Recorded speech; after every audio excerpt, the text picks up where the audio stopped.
All right, welcome to another episode of NFL Outdated Cover 2 series. This episode, we are talking about the Philadelphia Eagles, and I am joined by Breezy from Sports and Stiletto's Pod. How's it going? It's going great. Thanks for having me on. Absolutely, and we talked about, offline a little bit. There's always something to talk about within the NFC East, and I'm excited to talk to you about the Eagles. Um, with your podcast. I mean, you definitely do a great job kind of breaking things down, all the players and draft wise and all of that. And but what I wanted to start with is some of your highlights over the years, because you've been doing this for a few years now, right? Yes, this will be my fourth year doing the show. So it's been a while. I'll say that. But it's definitely worth it.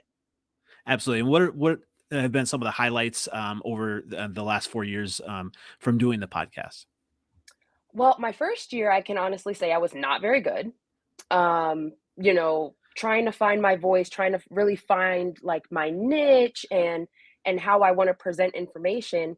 And, just Twitter is amazing with networking, connecting with different people. And I think the biggest highlight of doing the show is the amount of people that I've met over the last 3 years and the friendships that I've developed with them, and just branching off into different things like sports betting. So it's been quite the learning experience, to say the least. But again, very, very, very much worth it. I wouldn't trade it for anything in the world. Absolutely. And anytime you can make connections, especially around NFL, I mean, it's going to get people talking and listening, and it's a fantastic thing. And what I wanted to kind of then move into is maybe not necessarily a fantastic thing, but Carson Wentz. Listening to your podcast and had some interesting thoughts on that. So, share some of your thoughts on Carson Wentz going to the Commanders. uh I won't spend too much time on it. But I, th- I think it's odd. His Mhm. his contract is like $28 million. Um, Washington picked it up, and it's only for a year. You know what I mean? So I don't know, based on the teams that he's been on. Obviously, he was with Philadelphia for 5 years, or 4 or 5 years. Went to the Colts. It things are just not working out for him. And I think that if he could get out of his own way, he would be a Mhm. really great player. But I really don't know that he's going to thrive the way that everyone is hoping he will in Washington. Um, I just don't see it. It's, again, it's odd. You're used to seeing Carson in Eagles green, or you're used to seeing him in, the white and blue with the Colts, and it's odd. Like, in the show, I said he looked like Ronald McDonald because the gold jacket that, I read somewhere earlier today that he probably had it from when he was in college, because those were kind of his college colors. And I'm just like, this is weird. This is very weird. And this has to be his last shot, doesn't it? Yeah, absolutely. And if it doesn't work out in Washington, I really don't think another team is going to pick him up. I really Mhm. don't. I think this is really like a high paid prove it deal kind of thing. So, maybe Ron Rivera can do something with him, but I mean, at the end of the day, if you can't get out of your own way, you're never going to get very far. Oh, especially at the most important position in the NFL. I mean, quarterback. I mean, that's Washington has been searching for their answer for a long time, and it'll be Yeah. interesting to see if he can thrive. I mean, he's got Terry McLaurin there. But he did have some good weapons in Philadelphia, didn't he? Oh yeah, absolutely. He played with a lot of different receivers and tight ends and running backs. You know what I mean? But I feel like Carson really just wants to be the star in a sense, and he doesn't know how to share that space. So again, maybe going to Washington is what fixes it, but you really don't know. You have no idea what's going to happen. No, and you hope that he does well. And it's such been an interesting offseason with quarterbacks. I mean, Baker Mayfield is still out there, and all of that, and you just it'll be interesting to see what Carson Wentz does, and if he doesn't, then where Washington goes with that. And I guess I had a question as well, fellow division team. What were your initial thoughts on the new Washington name, the Commanders? That's weird, isn't it? They were better off not having a name, Yeah. honestly. Like, to me, I just the Washington Commanders and then this whole, like, take command thing, it's weird. It's really, really, really weird, and it's not pleasing to the ears, it's not pleasing to the eyes, like, it's all the way around wrong, and, maybe I mean, maybe they end up last in the division. I don't know. I don't know. Well, yeah, it's going to be interesting. Well, and another topic where I'm sure Eagles fans and maybe you are hoping where the team is all the way right is with Jalen Hurts. Are you trusting him to kind of be the guy at quarterback now from what he showed the team last year? Yes. So I was one of the very few people who was perfectly okay with drafting Jalen Hurts in the second round. I was 100% on board. I think I got dragged on Twitter for maybe 2.5 weeks because of that. Yeah. But I think his ceiling is very high. And as long as he has the right coaching staff around him, the right people around him that know how to develop the kind of quarterback that he is, then he's going to be the guy. Like, he just needs time to really get it under control. Yeah, that position is so interesting in NFL, in particular, probably in Philadelphia. I mean, you've probably been around the team and been a fan of the team for quite a while. I mean, what is it about Philadelphia that just doesn't give quarterbacks necessarily a chance to kind of learn and grow? Um, Philly is a very, like, "What have you done for me lately" kind of city, especially when it comes to sports. We love winning. We will let you hear it when you are not doing well. But I think that a lot of people have a little bit of an issue with is that developmental period. Um, they don't really allow a lot of time for players to actually develop. Now, it's one thing if you just, if you're like Jalen Rager and you are just flat out just not doing anything right. Um, and then you have, Jalen Hurts, who has shown that he's a good quarterback, who has given us those flashes of being amazing in a game and really taking command when he needs to. But it's like you just need to be more consistent. And I think that's really what the fan base wants. But it's more than just Jalen Hurts. It's Coach Sirianni, it's the defense, it's everybody, and you can't just put the blame on him. And I don't know if it's just kind of poetic that the one Super Bowl win was with a backup quarterback, right? Yeah, yeah. It was a great run, honestly. Like, Mhm. I still have it pop up in my, Facebook memories and things like that of me screaming outside of my door that the Eagles, won the Super Bowl and all of that. And it was a high that lasted for so long.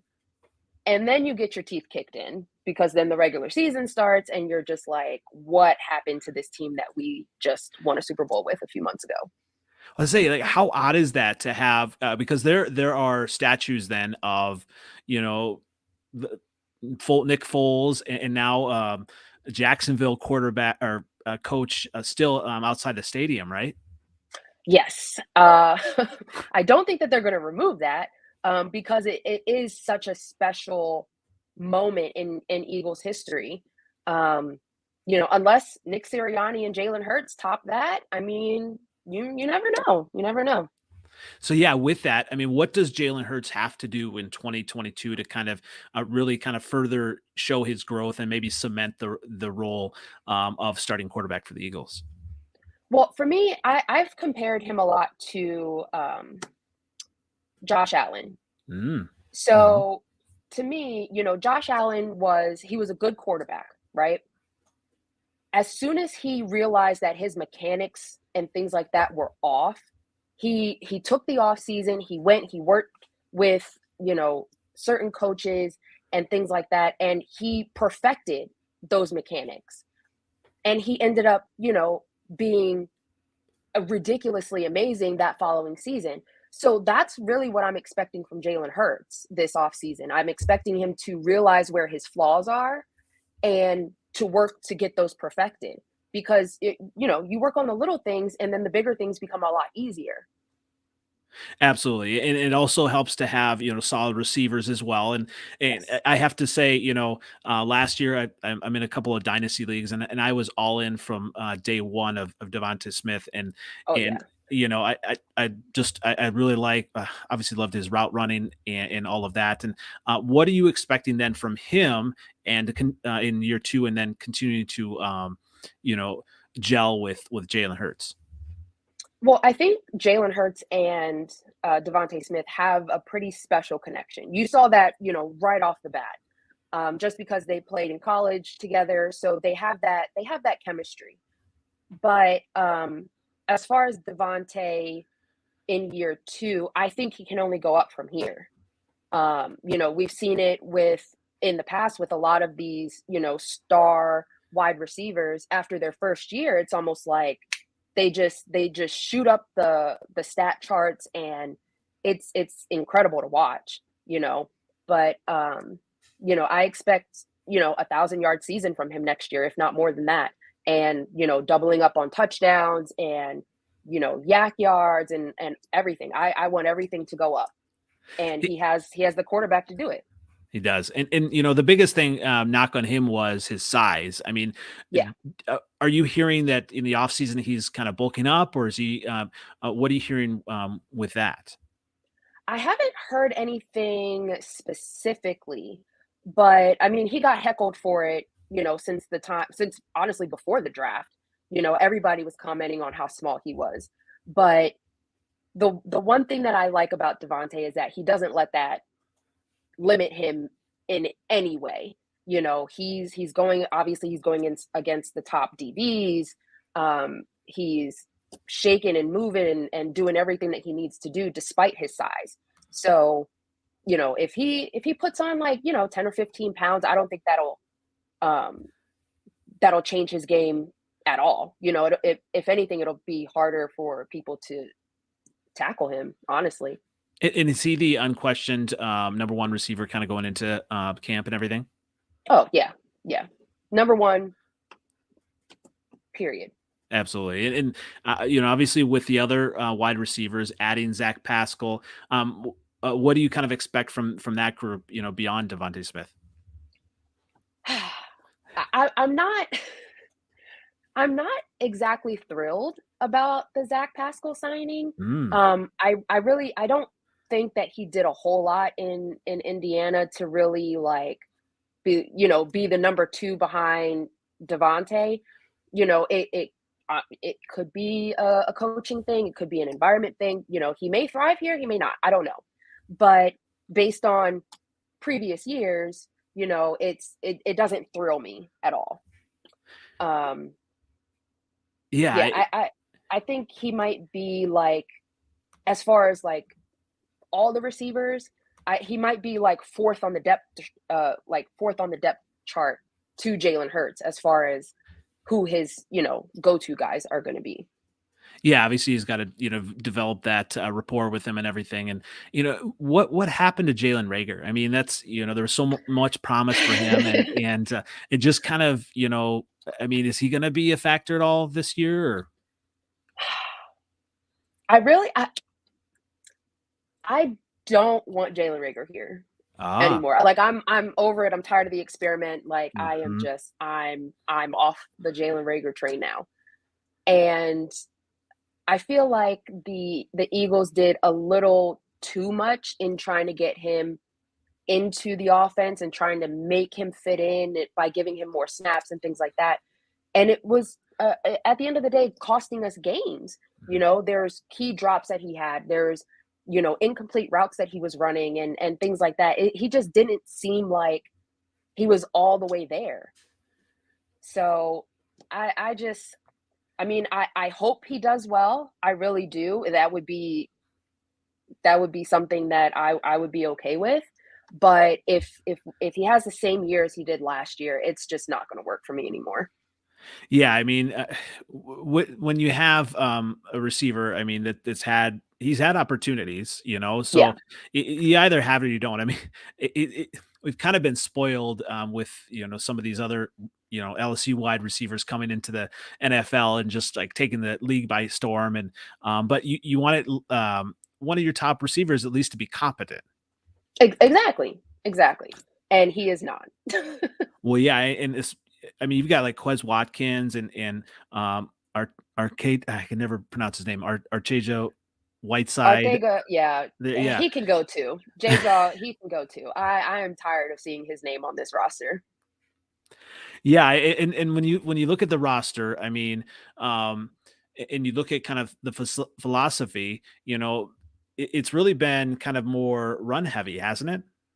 Yes, and I really want them to stick with that because I mean, going from literally not running the ball at all to putting up 200 yards a game for what, 5 or 6 weeks, it's it's it's what works, you know? So if the if the offense could just stick with what works and stop being cute and stop trying to do too much, we could win a lot more games than we did last year.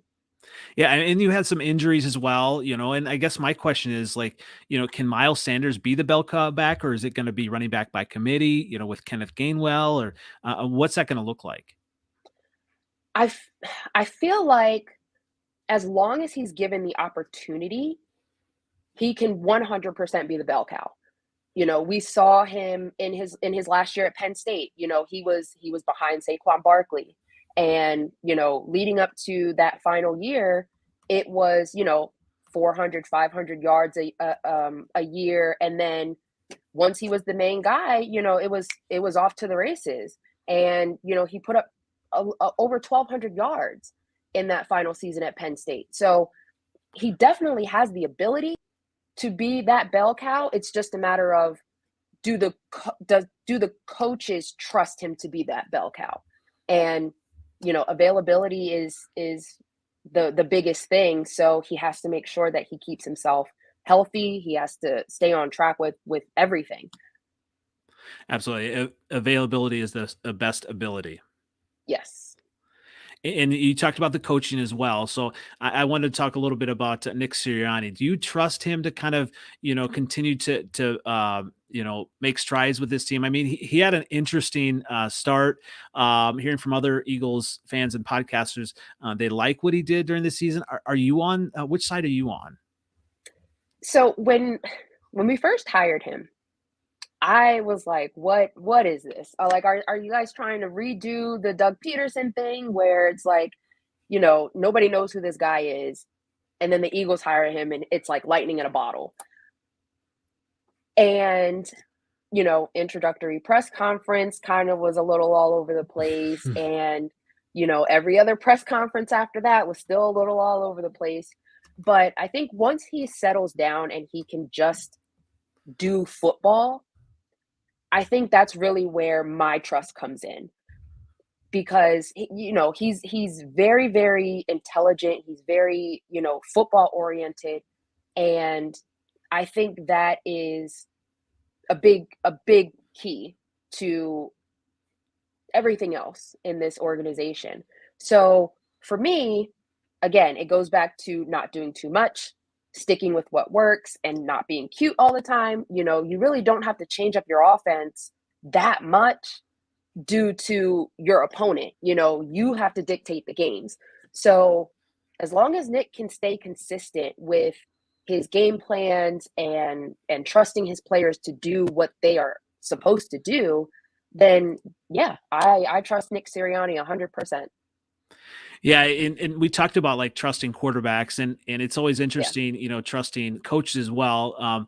But I mean, you have fellow team in the division, the Giants, who've just been horrible at choosing, coaches, and hopefully, with the Eagles, you have that, coach that's going to be just kind of the long-term guy.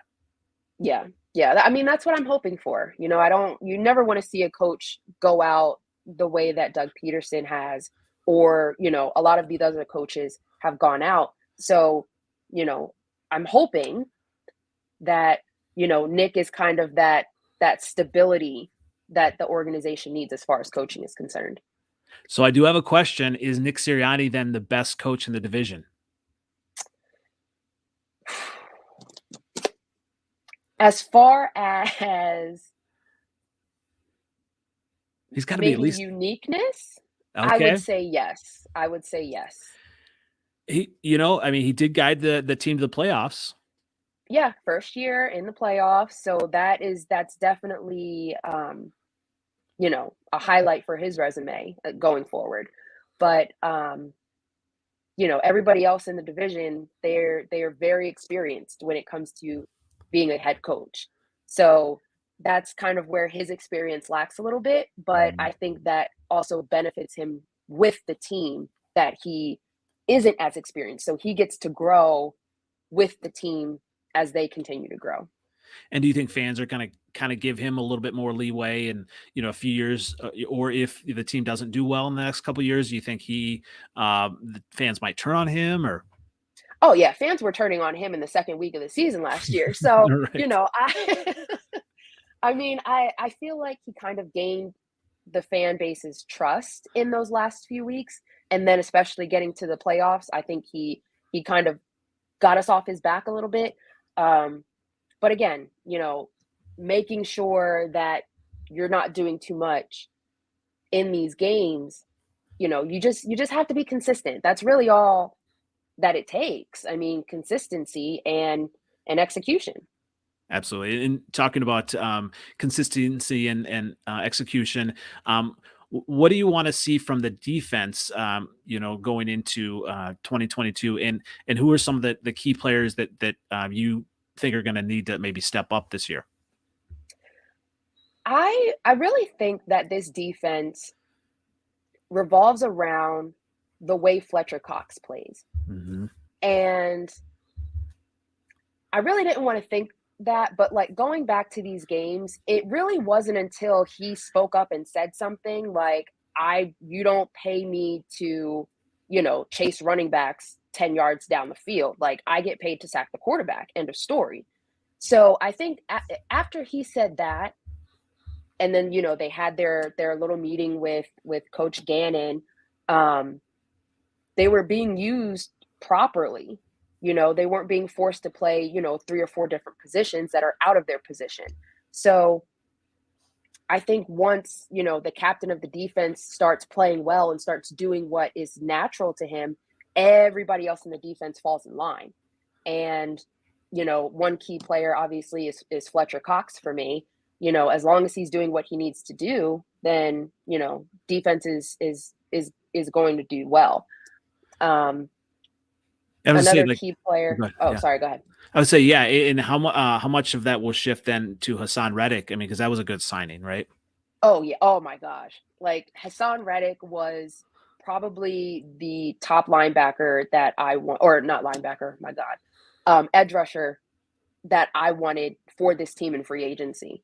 And, we got him.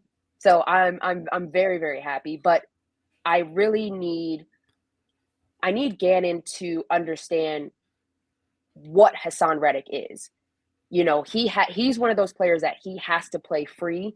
He has to, not think very much on the field. He just has to go. And I think that compares a lot to Darius Slay, the way Darius Mm, Slay plays. hmm. Darius Slay plays very free.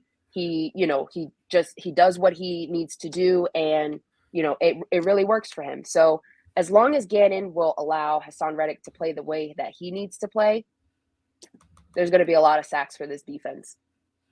Yeah, I mean, it'll be interesting with within the division how well they do defensively. Because I mean, I know it's not your favorite team, the Cowboys, but they're still there, right? Yeah, And yeah. But We can sweep them under the rug. It's fine. We can pretend they're not there. well, they'll sweep themselves under the rug. So Yeah, exactly. I'm a Bears fan. I'm not sure if you know that, but I just it blows my mind that Mike McCarthy still has a job as head coach. I mean, Yeah, when the Packers let him go, I was upset, because he doesn't make those right decisions, and so it'll yeah. be interesting. I mean, that'll be a circus within the division, to see kind of what they do. But when you look at this season, this past season, I mean, did you kind of expect them to kind of the Eagles to kind of be in the playoffs? Did you kind of expect that at all, or I mean, was this kind of a surprise? Getting to the playoffs was a little bit of a surprise for me. Hmm. Um, I always do. I always do two predictions. I do a very optimistic prediction for the season, and then I do a realistic prediction for the season. And my super optimistic was a 13-win season, which obviously did not happen. And then my realistic uh, prediction was, I believe, a 10-win season, if I'm not mistaken, something like that, or it was a 9-win season. Um, so yeah, I mean, they're an interesting group of guys as far as how they get to where they are going.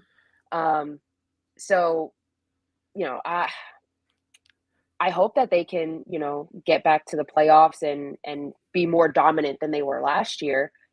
Sweeping the division is very very key to me. Like we need to take care of business in this division. Period. And it's right out there. I mean, it out in front of you. I mean, when you look at kind of some of the development of the younger players, and it'll be interesting to see kind of draft wise what they pick up as well. I mean, I know on your last podcast, you started to talk about on the first half, you started to talk about some of the defensive players and targets that you like. Who do you think would be the best fit? For this Eagles team, and what are some of their targets for the draft? So I feel like because we have 3 first-round picks, I That's really crazy. That's I crazy. know. I really feel like the Eagles should draft defense all with all 3 picks because our defense is just it's too thin. Um, you have a lot of older players that are not coming back. You have a lot of injury issues with the younger players, players not developing as fast as they should. And with this draft being so deep with defensive players, you have to grab who the most amazing player at whatever defensive position you can with those picks. And I feel like getting another edge rusher because Brandon Graham, I love Brandon Graham. I wish he could stay here forever and play football here forever, but we know that's not realistic. And he's coming off of an injury from last year, so you really don't know how these injuries are going to affect players when they get back on the field and things like that. So having someone who can step in and be just as dominant as Brandon Graham is, that player for me is Jermaine Johnson from Florida State. I love this kid. He's fast, he is relentless, and it's just play, play, play, play, play till you hear the whistle. And sometimes you don't hear the whistle, but Hmm. that's okay. Hmm. I think he'll fit in extremely well with this defense and playing along this defensive line. It's going to be incredible. Yeah, and when you look at some of the players and all the draft picks, and with injuries now with to David Ajabu, um, Which was you, that was my you got guy. That you was got to my feel for guy. that. And when you look at a player like that, he's going to be out for probably the whole year, I'm guessing, or quite some time. Yeah. Um, do the Eagles have the luxury to maybe pick him up and wait for him to recover? I I feel like when I saw he got injured, I Mhm. honestly I really thought that the Eagles would find one way or another to get him here, just because we've seen it done like that in the past. I believe it was Sidney Jones, if I'm not mistaken. Mm. They picked up Sidney Jones, and he was coming off of an injury, and things like that. So it's not far fetched that they would do it. I just don't want to give up draft capital to Mm. get it.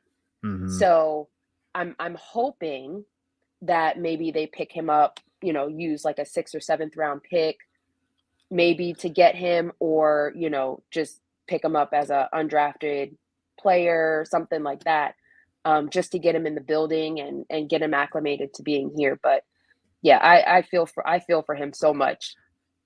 I mean, you feel for these players because they're all these kind of glorified job interviews, but and they've done this stuff over and over again. You just really wonder how much can be gained from these pro days and whatnot. Yeah. Yeah. Yeah. And when you kind of look at some of the other players you talked about on your podcast, Ahmad Sauce Gardner would be a great pick, I think you said, right? Yes. Yes. That I love the name. I love the name. Absolutely. Sauce Gardner, I feel like he is just there's no words to really describe the kind of player that he is. And he's very hardworking. He just keeps his nose down, does what he needs to do, and he does a great job at it. So getting him in with the Eagles, I think, will kind of catapult this defense to another level. And when you talk about that other level, obviously 2021 they made the playoffs. What are your expectations going into 2022? I mean, with whoever they pick. I mean, it'll be interesting defense if they kind of really solidify the defense. But what are your at this point prior to the draft? What are your expectations for the season? This one took me a little bit Mm-hmm. because I've learned in the past that I cannot expect too much from this team because my heart will be broken. But but I feel like all I really want them to do is win. That's really like my biggest expectation, is to just go out there and win games. And I think that they have the right people now going into the second year with this coaching staff. Um, they have the right people there. It's just a matter of getting the correct players in and really just building off of the momentum that they had last year. So I want to say I expect double-digit wins Mm-hmm. this season, but it really depends on who they draft, who they get in the building, and how the offseason goes, or mini camp and things like that. To really kind of see where everybody is improving or lacking, and developing from there. With the talent wise, I mean, they at least have to be co-favorites. I mean, obviously with the it's weird to say the Commanders, when Chase Young comes back and all that, but I mean, you're not scared of Carson Wentz. You're just not scared of that. I Yeah. mean, Antonio Gibson, that'll be hopefully he comes back and has a great season. I've been all in on him. And McKissick choosing them is just blows my mind. Not choosing the Bills, but be that as it may, really, when you look at it, Washington, I'm sure doesn't scare you. The Giants certainly don't. Yeah. Yeah. If the Giants could get out of their own way and kind of, it'll be interesting with their new coach, what goes on there. But quarterback wise, you're not scared there. No. Cowboys are probably the only one that is a wild card because of how talented Dak is and Yes. CeeDee Lamb, right? Yeah. But I don't know how the Cowboys are actually going to get over the hump, because I feel like they've kind of been in a rut. They do really well, for the first, 10 weeks of the season, and then it just goes downhill. With them letting go of Amari Cooper and, sending him to Cleveland, and just putting their eggs in a different basket. Like, it's weird. It's really weird seeing what the Dallas Cowboys are doing during the off season. So with them, I don't even think that, even with all of the talent that they have on offense and defense, that they really scare me where I'm like, okay, well, maybe we might split with them or something like that. No, no. I really don't think that they scare me as much as they did in the past. Yeah, I mean, you have individual players that are scary. Micah Parsons is just going to be a beast. Obviously, Yeah. Diggs is going to be, make those splash plays, but he can get burnt as well. Yeah. Yep. So it's all a matter of matchups and, our offensive line, when it's healthy, that's a brick wall. That's a brick wall to any defense in this league. So, you know, as long as everybody's playing the way that we know that they can and staying healthy, I think we run with the division this year and sweep everybody. Well, that's definitely a bold prediction, but I'm trying to get your hopes up as well. But it just I love what Devonta Smith is doing, and I really like obviously Jalen Hurts has faced adversity Mhm. in the past, and it's interesting. He may be more well suited for a Philadelphia environment than many other quarterbacks, though. Yeah, yeah, and I mean, you saw exactly how he presented himself last year. It's you know on to the next. You never get too high, never get too low. Just learn from it, keep it moving. On to the next one. On to the next one. And I think that speaks volumes, especially within the locker room. You're not really harping on too much, and you're constantly working. You're constantly getting better, and he's a very well liked, very well respected voice in that locker room. And when you talk about kind of that locker room, who is him and Fletcher Cox, are they kind of the unquestioned leaders now? Is Jalen going to kind of take that mantle leadership within the that locker room? Oh yeah, yeah. Especially on the offensive side of the ball, Jalen is that voice. He is that leader. I think he's honestly been that leader since he got here, to be completely honest. Um, Mhm. because he's just so easy to develop a rapport with. And when he actually did take the field that quote unquote rookie season, his first year here, he had an amazing connection with Greg Ward because he was working with him so much on the B team. So it's things like that. He's constantly practicing with guys and making sure that they work on things together to get better every day.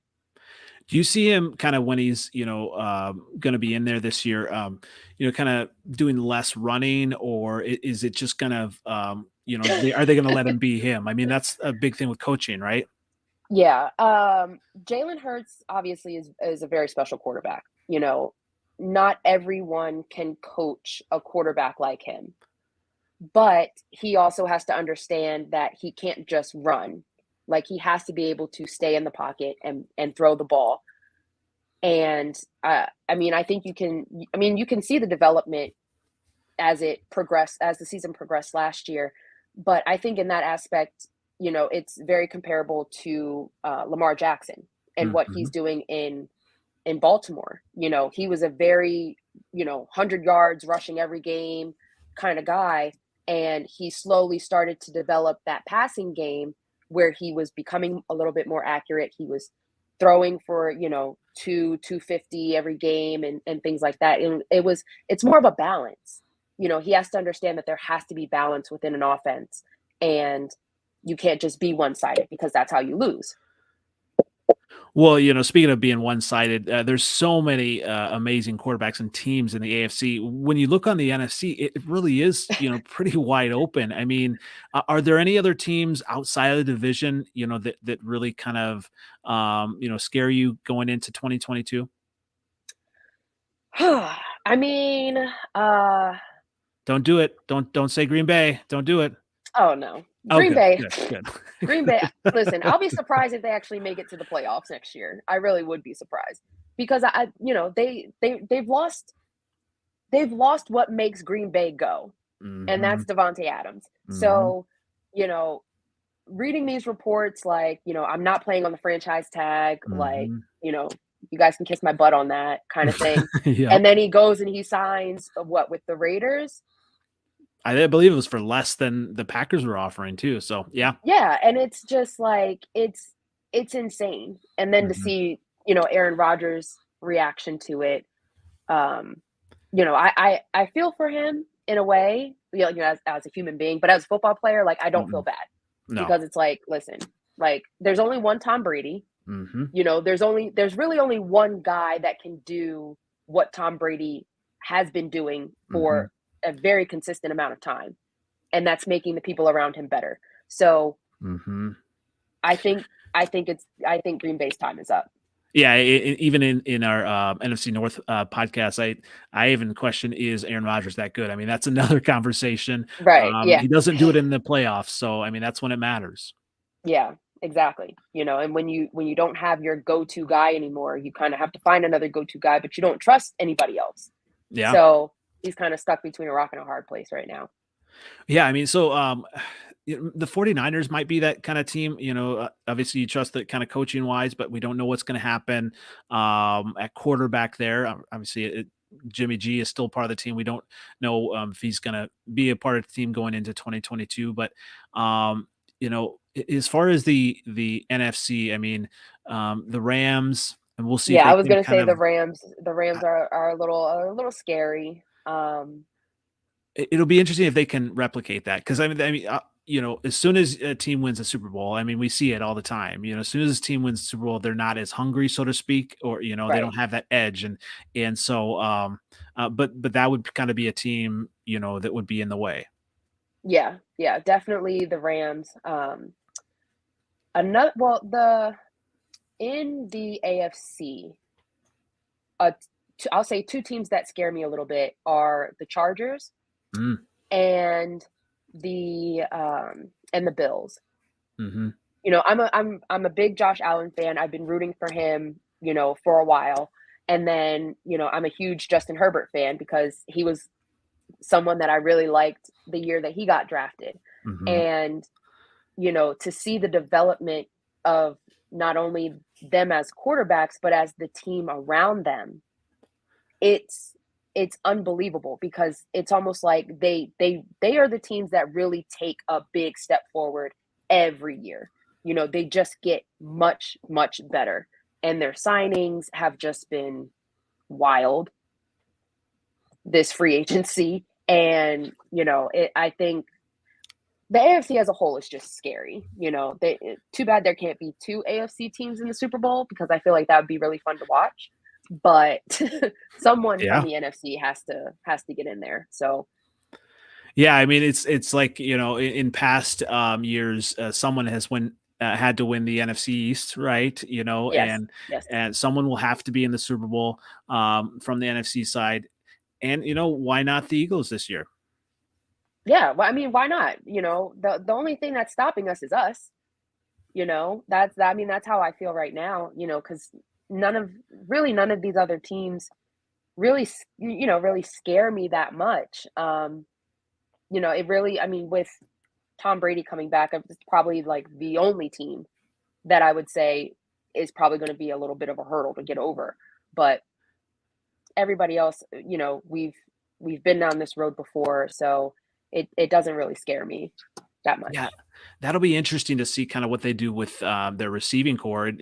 He really relied on Gronk, and especially when AB went out, and they just were a different team. And if the Eagles do something really good, good in the draft on defense, that could really put them over the top.